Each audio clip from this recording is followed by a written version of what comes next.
Your father once threw me out of a window, said Mrs. Armfeldt.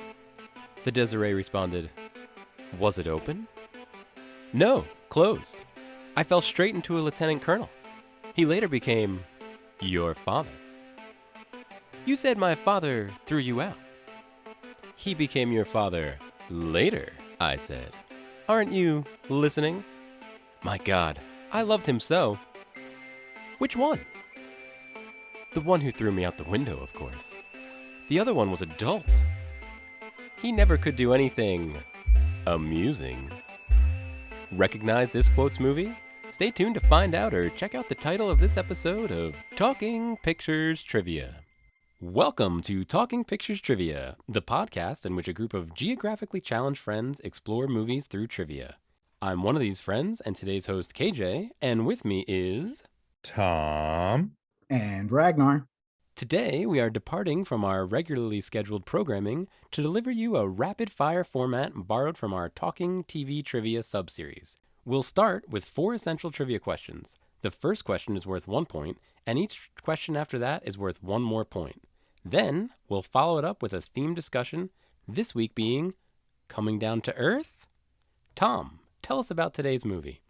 Walking up to the theaters in Sweden in 1955, we would have had to choose between last year's movie, Solka Valka, and today's movie, Smiles of a Summer Night.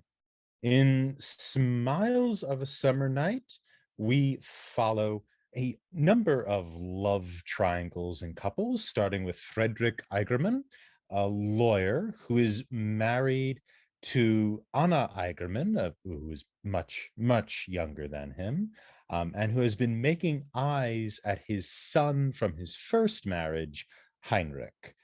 Meanwhile, our good lawyer friend is trying to charm the actress, Desiree Armfeldt, who herself is involved in an affair with the Count Carl Magnus Malcolm, whose jealous wife, Charlotte, plots a plan to get some revenge.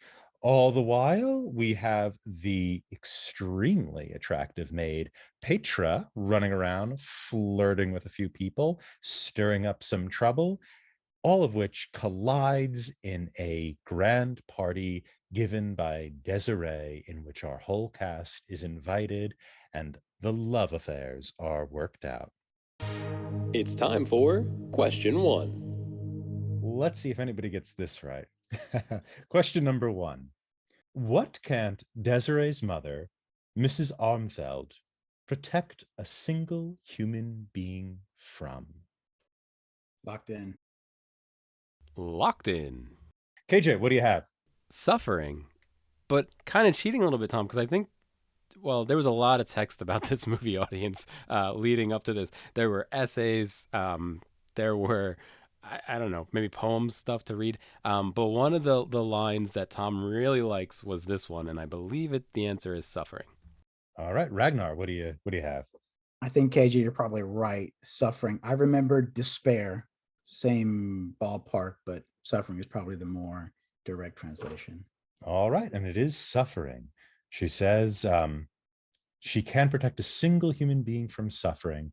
That's what makes one so weary.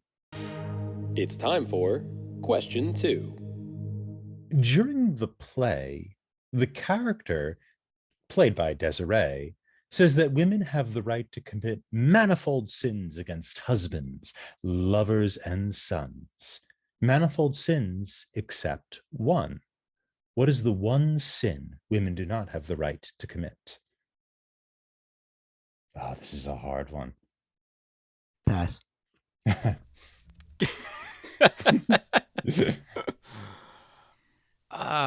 Something popped into my head, which I guess I should just trust my gut. Locked in. Sure, All right, locked in. KJ, what do you have? Lying? All right, and Ragnar, what do you have? That's what I got too. To lie. No, I'm sorry. It is to offend their dignity. To offend their dignity. Lying's fine. Just don't offend their dignity. It's time for Question 3. What can Petra tell by Anna Eigerman's Skin and Eyes. Locked in. Locked in. All right, KJ, what do you have? So I recently watched Hocus Pocus 2. Have you guys seen it? Can we do some Nice. light spoilers for How was Hocus it? Pocus 2? Oh, please. Please. Yeah. Was it Don't good? worry about It was us. it was really good, guys. Everybody should go watch it. Bette Midler's wonderful. But I Are don't know if you you remember. are you being sarcastic? No, she's great. She was. Okay, There's all right. at least 3 musical numbers in it. It's awesome. It I highly sounds like you're recommend being sarcastic. it. No, still. no, this is legit, like it's. I think it's an improvement over the first movie. But if you guys remember, in the first movie, there was certain criteria for lighting the candle. Mhm. So in Hocus Pocus 2, they have to kind of like explain it. And the guy says, it's somebody who's never lit a candle before. So my Gotcha. answer is Wink. she can tell that the wife has never lit a candle before. All right. How about you, Ragnar? What do you have? Yeah. Yes. I'll go ahead and say it. She is a virgin. All right, and that is correct. Very good. Here we are at the final question. The score is KJ with 4 and Ragnar with 3, but this final question is worth 4 points, so it's anyone's game. It's time for question 4. What does Heinrich ask God to take from him? Locked in. Oh boy, I don't even remember the scene. Is Heinrich's not the lawyer, he's the son. He's the son of the lawyer. Okay. He's the person who has just finished his religious studies. I'll give you some context. I think that's No, there's no context. Okay, needed. okay, okay. Ragnar's Okay, locked okay. in. The whole game's on the line. Locked in. Okay, what do you have, KJ? His desire for lust. I might be shooting myself in the foot. His desire for lust. His lust. Okay, Ragnar, what do you have? I'm going to go with the opposite. He wants his virtue taken away. Oh, and Ragnar's got it. Nice. Last question. This is the scene right before he attempts suicide. He prays and he said, "Please take my virtue away." And it's a hilarious scene. Even though he's trying to kill himself, it's truly really comical. It's also utterly graceful. When he hits the button and she rolls in, Yep. it's hilarious. And he drops the water. He on drops himself. the cold He's water on still him. alive. But it's also like she looks absolutely beautiful, and it's the exact thing he needs. It's done with such kindness. Also, it's everything. It's everything. Congratulations to Ragnar, our winner. We'll be diving into our topic of the week, coming down to earth, right after the break. Join another Talking Studios production, Limited Lexicon, where we play through text-based adventure games. Text-based adventure games were computer games from before computers had graphics. The game uses text to describe a scene, and the player types back how they want to interact with the game. I'll read the text from the computer, and my co-host will feed me commands. This season, we're playing through The Hobbit from 1982 on the ZX Spectrum. Here's a quick sample. I thought a lot about our first command, and I think it should be no print, because we don't want to print things as we're going along. I think by default, it's not going to print. And even if I did type print, where's it going to print to? 1982? I would imagine if we go west, we're going to be south of the troll, right? Just south of the troll land. Yeah, let's try it. You go west. The troll's clearing. The visible... Oh, we died. All right. The troll saw us and killed us. So I think we have to say the answer to the riddle then. The answer is dark. Say dark, I think. Talk to what? Gold. Column. Say Gollum dark. You talk to Gollum. Thorin says, hurry up. And we died. And we died. So we went northeast last time. So let's go southwest. You go southwest. Visible exits are north, northwest. You see the valuable golden ring. Oh. We're ending it here. That's Wait. perfect. Oh, That's right. perfect. Limited Lexicon, coming to your podcatcher and YouTube in late 2022 by Talking Studios. And we're back. So I brought this movie forward. I haven't seen it in years, as I said in last week in our first impression. And I was reading this Stanley Cavell essay, who, if people know, he kind of introduced film and philosophy into some pretty prestigious universities. And before that, film was kind of not considered something you studied in a university. It was kind of, you know, it was kind of this base thing. And he brings up this like kind of personal story of um, trying to finish his dissertation, gonna be fired if he doesn't finish his dissertation, kind of being separated from his love, and finding this movie at that time, and feeling this kind of identity with these kind of general sentiments of guilt and failure in all of these people, especially kind of like all of these male characters. And eh, somewhat I am going through a similar process of finishing a dissertation and dealing with romantic complications, and finding a movie like this at this time um filled, it made me see the kind of what I first thought of as failures, right? And my initial topic for this movie was winners and losers, right? And seeing a lot of these kind of male characters as actually sort of the losers, and the female characters as eventually winning. And I thought, actually, that's wrong. That isn't quite right. What this movie about is coming back down, is having this sort of sense of self that's a little bit up, that's a sort of chin in the air, and instead discovering you're a human being. And that is what made this movie not only hilarious, but also kind of filled with all this pathos for me, just personally, for this time in my life, for my my own autobiography, for what's that worth. And that's really why I brought this forward, and that's my kind of reading of it. It's about coming back down. It's about not being this dignified Eigerman who can sleep with all these women, but being a human being. I think when he sees Desiree again, she says, you look like such a human being," again to him when he comes into the dressing room. And that was my kind of initial affection. And I wanted to see what you guys thought of that reading, or what your own reading was. Because I was so excited to share this with you, especially now in my life. So, do you think the Colonel came back down to Earth? The Count? Absolutely. The Count. Yes, the Count. Yeah, the last scene is him going to the ground. He's physically going to the ground. And he gives up his unfaithful ways. He says, "I will be faithful to you for eternity." Mm-hmm. But then didn't he put a caveat, "in my own way"? Yeah, sure. I mean, I who knows if he's going to go through with it, right? But there's a humbling process that goes on.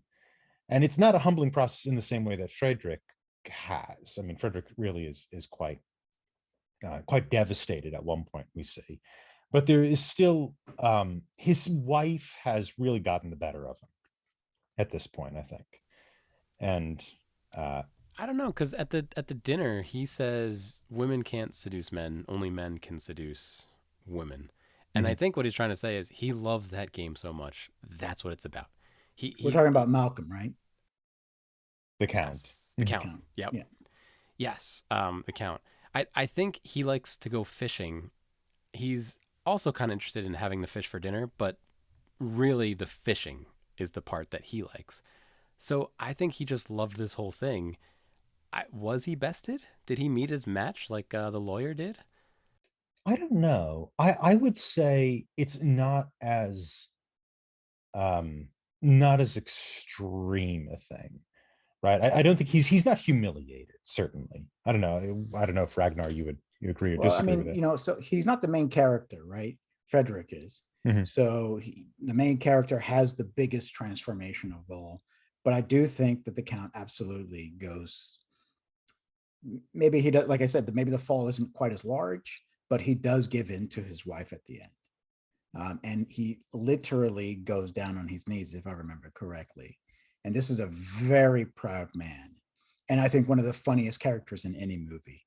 His quote, sorry, his quotes about how in the beginning of the movie he says, "My wife can sleep around, but if anyone if anyone fools around with my mistress, I'm a tiger. And then towards the end of the movie, he flips it. He goes, anyone can be with my mistress, but if anyone fools around with my wife, I'm a tiger. Just absolutely incredible character.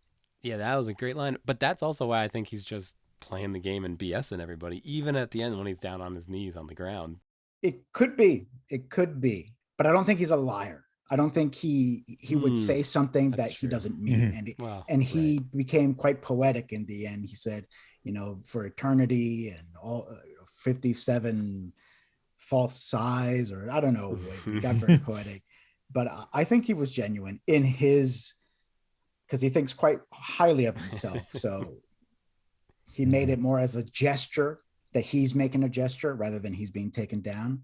But either way, he is meeting his wife's demand. Mm-hmm.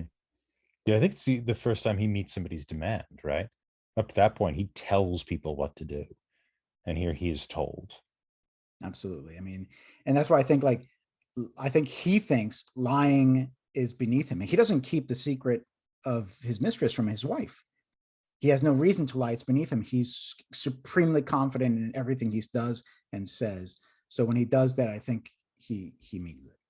And then, so the main character, the lawyer, right? He obviously comes down, right? But when you meet your match and you're stuck in a room and some dude's telling you, "Here's the fairest way we're gonna duel," like that's got to be tough. But how about what was the actress's name? Desiree. Desiree. How about Desiree? Do you think she came down to earth? I don't think. I think that kind of fall really is for the male characters. For the men. I think for the three men, I think. Mm-hmm. Yeah, and Heinrich too. And Heinrich has maybe the more interesting fall, because it really is a kind of fall from this sort of puritanical way of looking at the world, this kind of Lutheran puritanical way of he comes from this kind of this sort of tradition of comic characters, like Zeal of the Land Busy is a Puritan that Ben Jonson wrote about in Bartholomew Fair, who also does a similar thing. Like he's very puritanical, but he also can't help giving in at certain points. And with him, he gives up this sort of kind of BS academic virtue for a really good match. He's really well matched with Anna, and they go off together. And that is really what devastates Frederick when he sees that. But yeah, I think he gets pulled down, but his pull down is not he's humiliated for say, it's a pull down from this sort of sense of self. Right. And I think that's what this idea of with why I brought this question forward about offending their dignity, right, that we see in the play is, this sense of dignity is kind of equated with the sense of self.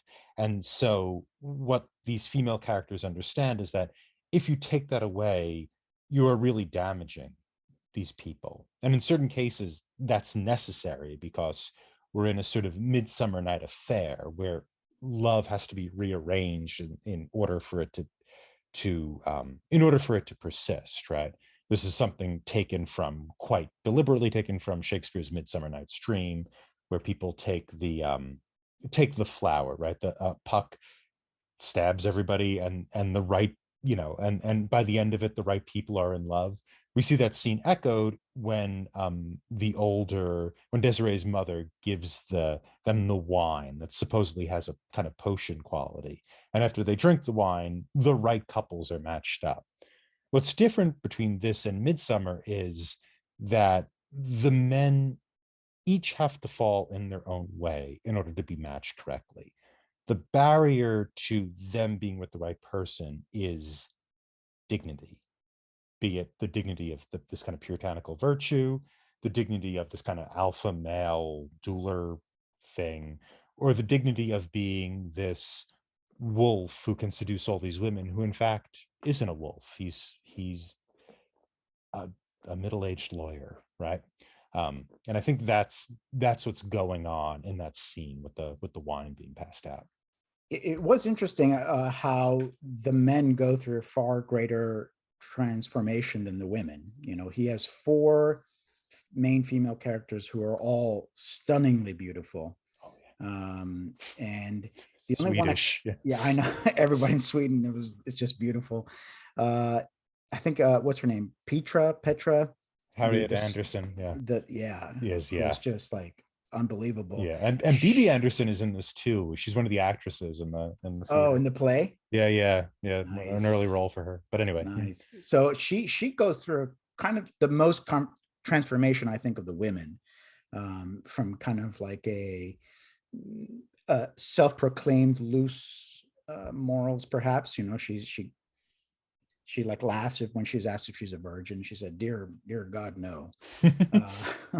To at the end, just desperately pouncing on this guy to marry her.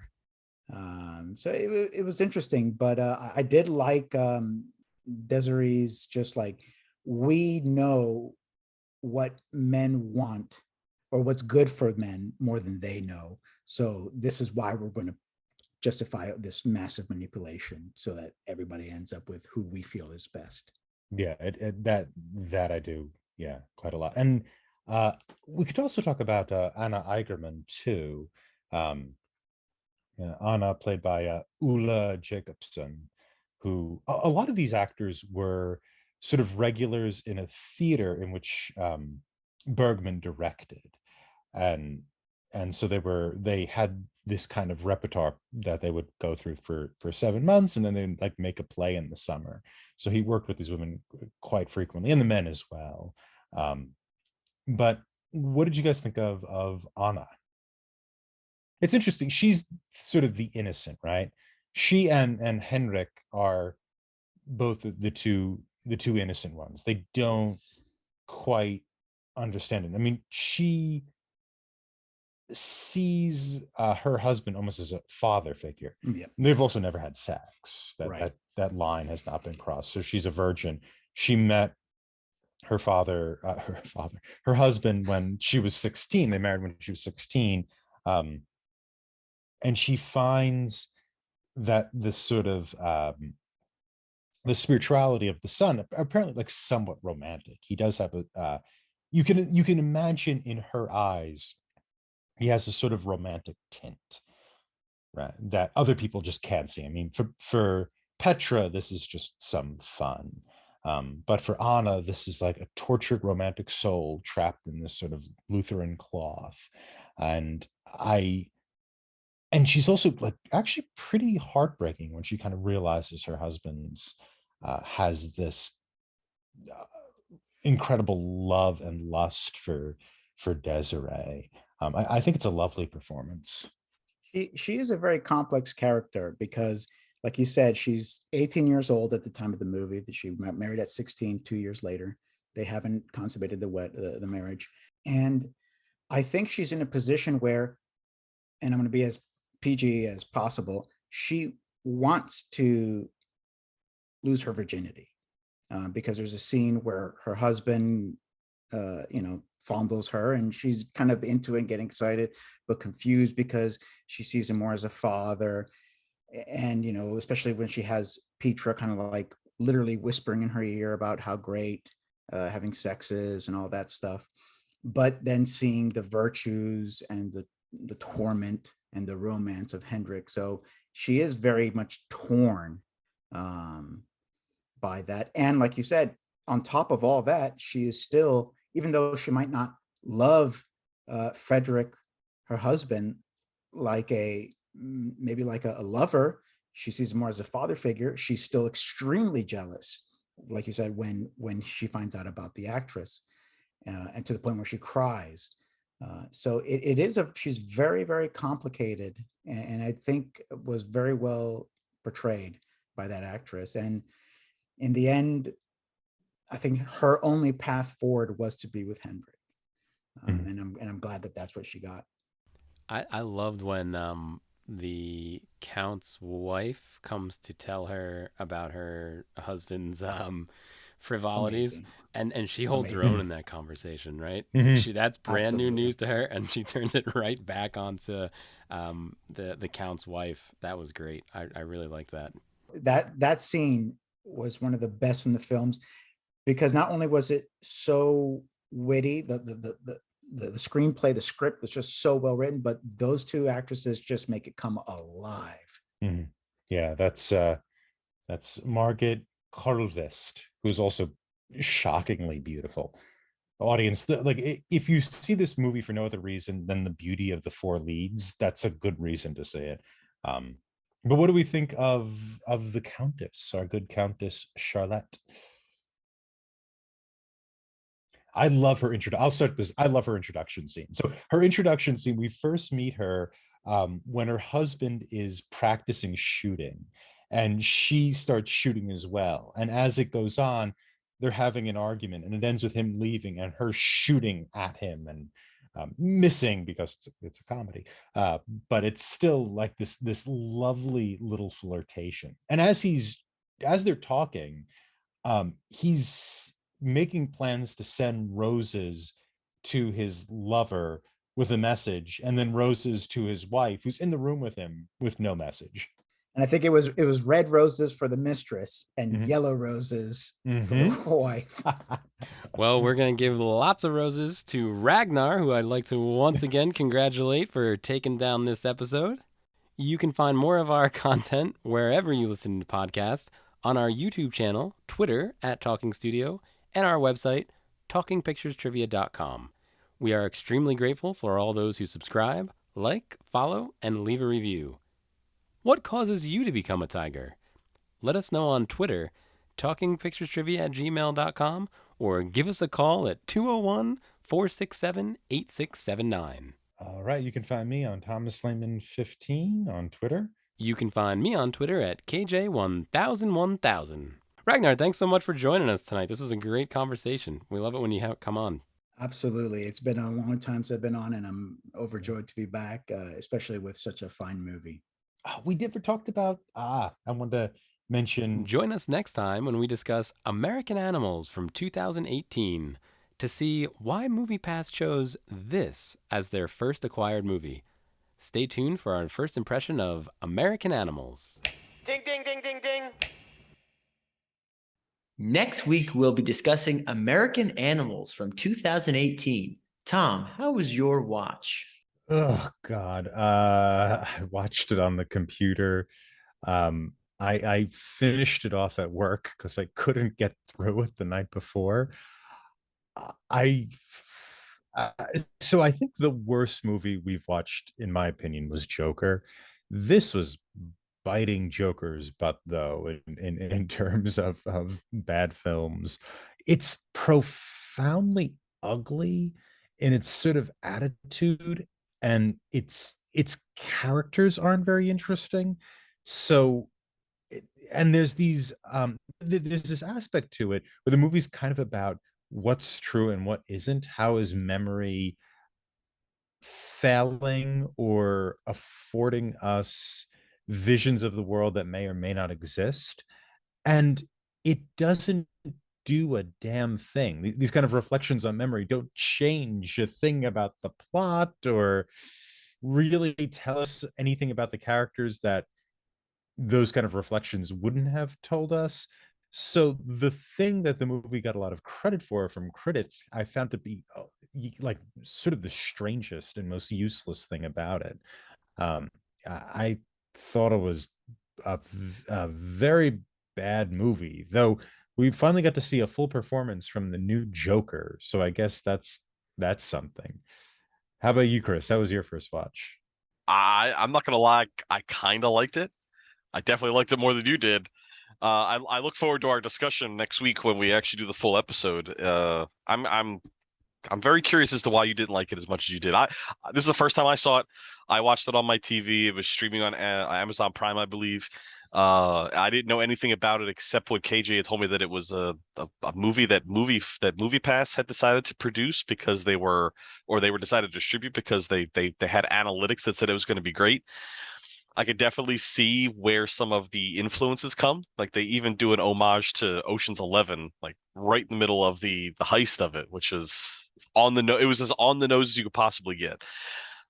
I found it in an easy watch. It wasn't arduous. It's not a movie I'm probably going to watch again anytime soon, but I enjoyed it, and I look forward to our discussion. I want to see if I can sway you just a little bit to why this isn't the worst piece of garbage you've ever seen. What about you, KJ? What did you think? So I watched this kind of close to release, actually. I'd gotten it from the library on Blu-ray because, as Chris mentioned, this was the result of MoviePass's grand business plan and algorithm, and we'll get into it next week because I was pretty obsessed with MoviePass, not so much as a customer, although it was great being a customer, but just how on earth they were going to make any money, and they weren't just going to bleed money like crazy. And I thought this movie must have been the answer to that. The beginning of the movie is kind of corny, like everybody's saying, but I thought the heist was really fun. It was pretty intense, and it was pretty good. How about you, Nick? What do you think? I had pretty low expectations for this film, just kind of understanding how it came to be and how it was put on our radar here. However, I didn't think it was as bad as I thought it would be. I know that's odd praise there. I did kind of enjoy it. I was along for the ride. The things that jumped out at me were more the experimental nature of different techniques of telling the story. I'm going to definitely talk about that more next week, but it felt very disjointed. They were just trying a lot of things and didn't cut any of the techniques. They just were like, we're going to just see what works, but we're going to put it all in there. So that's kind of more of what pulled me out of the film. But I actually didn't dislike it. Nowhere near where Tom is at. I can get through it. I'm not going to watch it again. But yeah, it's a movie. American Animals is available on Amazon's Prime Video at the time of this recording. And now we're up to our final question. You want to say the score, Tom? Oh, I'm sorry. We are at a tie, 4-4. That's why I wanted you to say it, because it's not a tie. And I knew you probably didn't have the score right. No, it isn't 4-4. No, Ragnar didn't get the first one right. Oh, so I have son of 4 a- and Ragnar has 3. I thought he got the first one right. It wasn't for the audience, Tom. It was for you. All right. Sorry.